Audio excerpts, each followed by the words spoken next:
Welcome students in this video Carnot cycle part 1. Carnot cycle is a reversible theoretical cycle or engine. In this Carnot cycle the working substance is ideal gas, Adarsh gas होती है. After one cycle which consists of 4 processes, 4 प्रक्रम होते हैं एक पूरे चक्र में. उसके बाद जो कार्यकारी पदार्थ है वो वापस इनिशियल स्टेट में पूर्व अवस्था में आ जाता है and is ready for another cycle. तो 4 प्रोसेस क्या हैं वो हम समझते हैं. सबसे पहला यहाँ ये पॉइंट है, यहाँ पर वॉल्यूम V1 है, प्रेशर P1 है, टेम्परेचर T1 है. ये आइसोथर्मल प्रोसेस है AB समतापी प्रक्रम. तो यहाँ पर आइसोथर्मल एक्सपांशन होता है, वॉल्यूम V1 से V2 हो जाता है. तो इस एक्सपांशन के लिए जिस एनर्जी की आवश्यकता होती है that comes from the source. तो सोर्स से Q1 हीट एब्जॉर्ब होती है and it is used up in the work done by the gas. So the first process, which is samtapi isothermal expansion, heat absorbed Q1 which is equal to work done by gas. At the point B the coordinates are P2, V2, T1. Now again expansion takes place but it is adiabatic expansion. रुद्धोष्ण प्रसार होता है. रुद्धोष्ण प्रसार में heat exchange नील होता है. अंदर की ऊष्मा बाहर नहीं जाती, बाहर की अंदर नहीं आती. तो यहाँ पर जो एक्सपांशन हो रहा है जिसमें work done by the gas है वो कहाँ से आता है? वो इसकी इंटरनल एनर्जी से आता है.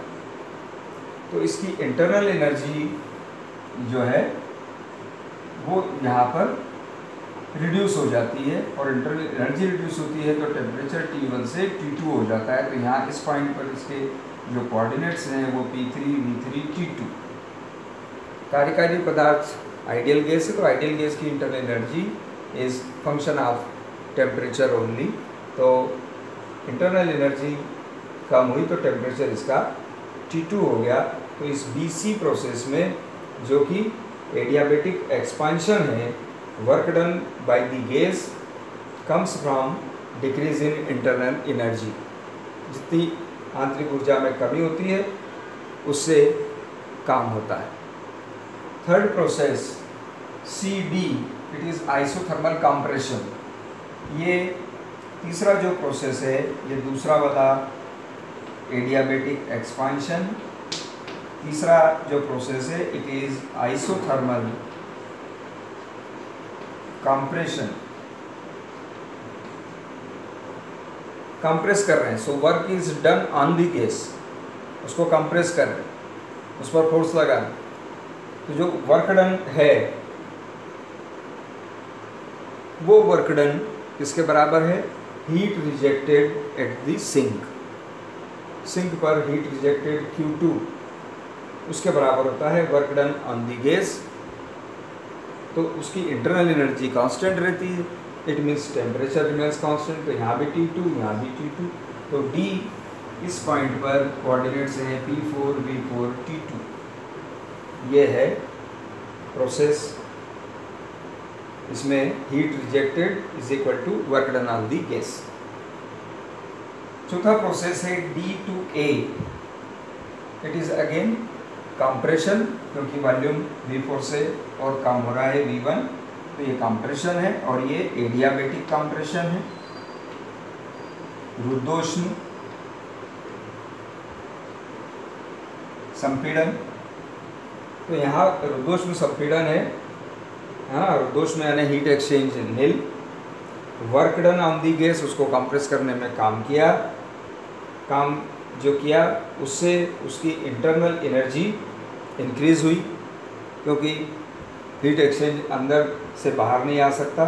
तो वर्क डन जो था it is used up in increasing the internal energy, उसकी आंतरिक ऊर्जा बढ़ाने में काम आया। तो D से A तक आंतरिक ऊर्जा बढ़ती है एंड इंटरनल एनर्जी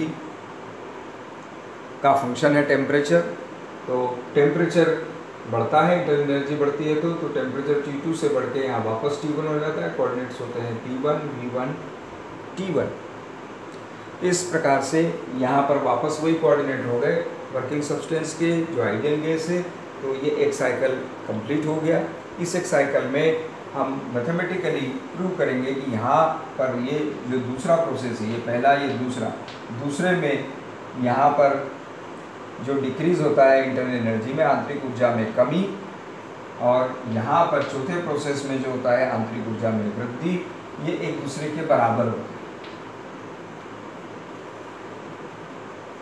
ठीक, तो अगर सबका टोटल करें, सम करें चारों प्रोसेस में वर्क डन का, तो हम देखेंगे कि ये इंटरनल एनर्जी यहाँ पर इंक्रीज़ है, यहाँ पर डिक्रीज़ है, दोनों बराबर हैं, तो ये कैंसिल हो जाते हैं। बचता केवल है ये वर्क डन W1 और ये W3। हम उसको सम करते हैं और उसके बाद हम एफिशिएंसी कैलकुलेट करते हैं, which is equal to work done upon heat absorbed. So we will derive efficiency in second video.